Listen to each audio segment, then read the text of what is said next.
गुरु और केतु जब साथ में आते हैं तो ये एक कीर्ति योग ध्वजा योग बनाते हैं।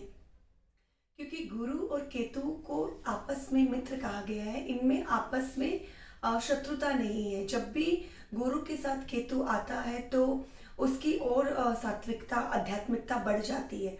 गुरु को हम धर्म और सात्विक कारक कहते हैं, नैतिक मूल्यों का कारक कहते हैं। जो धर्म में आस्था रखता है हम उसको गुरु ग्रह कहते हैं। केतु को हम अध्यात्म और मोक्ष का दाता कहते हैं। यानी केतु मतलब स्पिरिचुअलिटी की तरफ जाना। तो यहाँ केतु वैसे भी गुरु की मीन राशि में खुद को बहुत कंफर्ट महसूस करता है।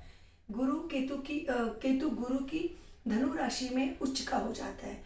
तो यहाँ जब भी अगर किसी की कुंडली में गुरु केतु का संयोग है और वो 4, 8, 12 इन घरों में है या इन राशियों में है तो फिर कहना ही क्या, वो इंसान में आप देखेंगे कि धर्म के प्रति आस्था, नैतिकता और आध्यात्मिकता काफ़ी हद तक आपको मिलेगी।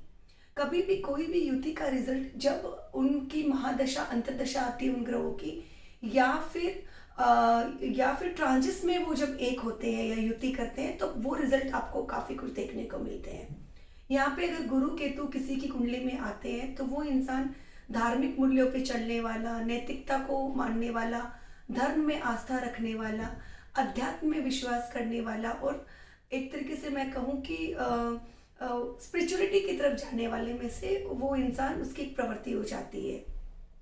और आज के कलयुग में गुरु और केतु की युति कहीं ना कहीं एक मोक्ष की युति मानी जाती है। मोक्ष का मतलब यहाँ मर के मोक्ष प्राप्त करने को नहीं है। अगर आप कलयुग में इस धरती पे अगर आप रह के आप मटेरियलिस्टिक चीज़ों से दूर हो जाते हो, आप जितना है आपके पास अगर उसी में सेटिस्फाइड हो, लोगों के प्रति लोग क्या कहते हैं क्या करते हैं आप उसमें बिलीव नहीं रखते हो, आप लोगों के सुख में सुखी होते हो या लोगों के दुख को देख के आप दुखी हो जाते हो, आपको धार्मिक बातें, धर्म में आस्था रखना, ईश्वर में विश्वास रखना, ऐसी अगर आप में प्रवृत्ति है तो ये एक मोक्ष ही है। इसको हम कहीं ना कहीं कलयुग में मोक्ष को प्राप्त करना ही कहेंगे।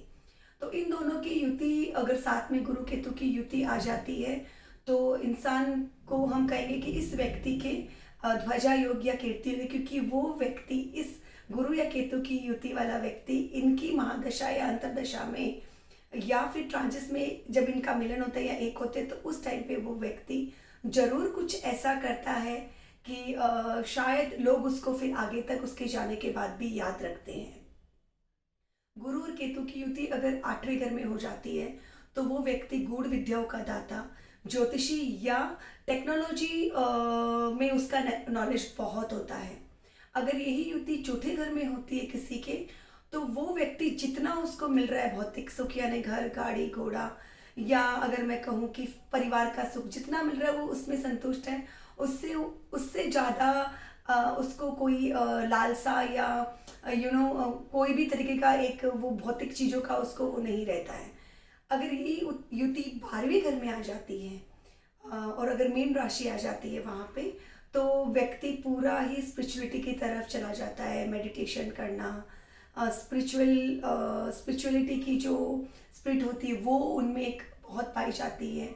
या फिर व्यक्ति को एक मोक्ष जो मैंने बताया कि वैसा उसमें वो प्रवृत्ति पाई जाती है। इसीलिए अगर किसी की कुंडली में गुरु और केतु की युति है तो उसे हम चांडाल युति नहीं बल्कि कीर्ति योग या ध्वजा युति कहेंगे। आई होप आपको मेरा वीडियो पसंद आया होगा। अगर पसंद आया है तो प्लीज़ शेयर कीजिए और कमेंट कीजिए।